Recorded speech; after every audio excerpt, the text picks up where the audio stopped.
In the straight-laced 1950s, conducting research into sex presented some daunting challenges.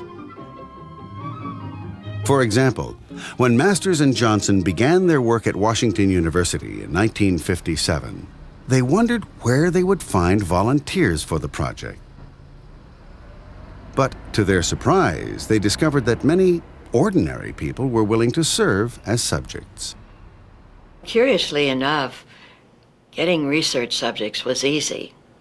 If you had to wade through the fraternities that sent their pledges in to be interviewed, and the poor dears were stammering, stuttering, and so on because they didn't come of their own free will, and that was very easy to screen out, of course, and kind of fun in a way.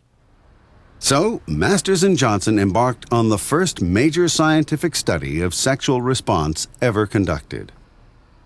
Masters and Johnson have since destroyed the films they made of their early studies, but later researchers repeated their work, including films such as these.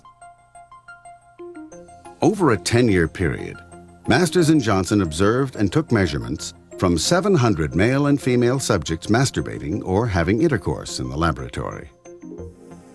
They once estimated they had studied over 10,000 orgasms.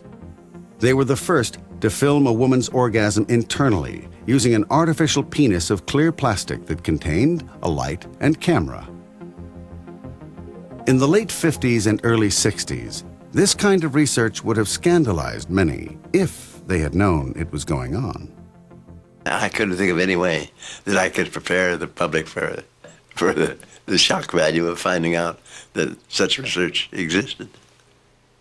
They were superbly courageous of doing something against the stream of society and to delve into some kind of study about a taboo topic, something between the waist and the knees. And not only did they study it, they observed it. So from the beginning, Masters knew it was imperative that the research be conducted in relative secrecy. And he was very careful to shield the project from outside criticism by lining up support from the university and from local clergy. In 1964, Masters moved the project off campus, establishing the Reproductive Biology Research Foundation. It was financed by a few private donations and small foundation grants. Masters himself took no pay from the foundation or the medical school, supporting himself solely from his gynecological practice. Masters and Johnson attempted to report their findings to the medical community, but the most prestigious journals rejected their research papers. By 1966, though, after 12 years of work, Masters and Johnson were ready to publish their research in book form. At the time, America's attitudes about sex were becoming more liberal, but little new information had become public. In the mid-1960s, we knew more about how to get a man to the moon and back than we knew about what was happening inside the vagina of a sexually stimulated woman. Even in the mid-1960s, some people thought anything related to sex was pornographic. Masters and Johnson knew that, so when they brought out their book, Human Sexual Response, they did everything they could to control the potential for sensationalism. Does it concern you that thrill seekers, people of that sort, will make it a point to try to get a copy of your study?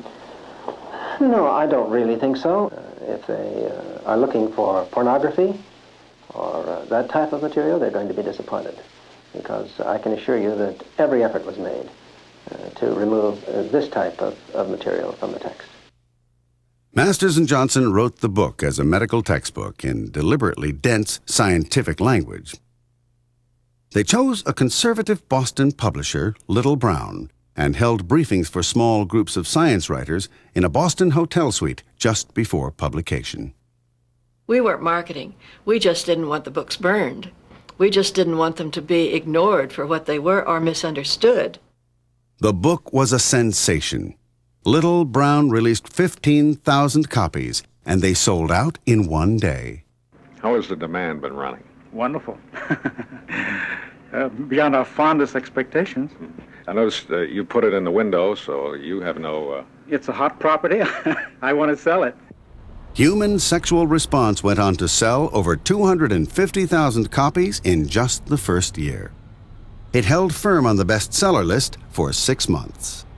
Do people apologize for ordering it or try to pass themselves No, off no, as students or anything? On the contrary. I mean, this is an enlightened age, and people are interested in sex.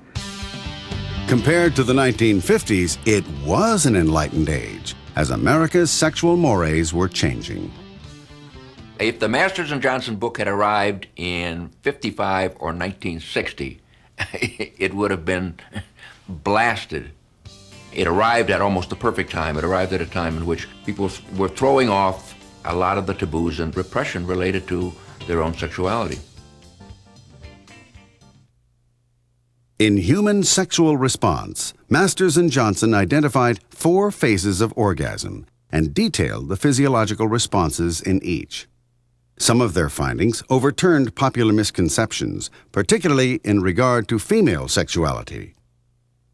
The book publicized the ability of many women to have multiple orgasms, and it showed that physiologically, a woman's orgasm was the same, no matter what the stimulation. This overturned Sigmund Freud's notion that there were vaginal orgasms from intercourse, which were proper and mature, and clitoral orgasms, which were neurotic and immature. And this notion that there were 2 kinds of orgasms and one was superior, psychologically, emotionally, to the other, was very much prevalent in the culture at the time. But Masters and Johnson's work, what they said essentially is that an orgasm is an orgasm, however achieved. What it did is it gave women a sense of both entitlement and a sense of inclination to pursue it, so that women became much more eager to achieve and experience orgasm. Human Sexual Response became a bestseller, but not everyone was thrilled with an explicit textbook about sex. The book was published on a Monday, and by Friday the mail began coming in sacks. I mean that literally. We had to employ 3 secretaries on a part-time basis to answer the mail. And about 80% of the mail was dropped dead. Previously, Dr. Masters had received numerous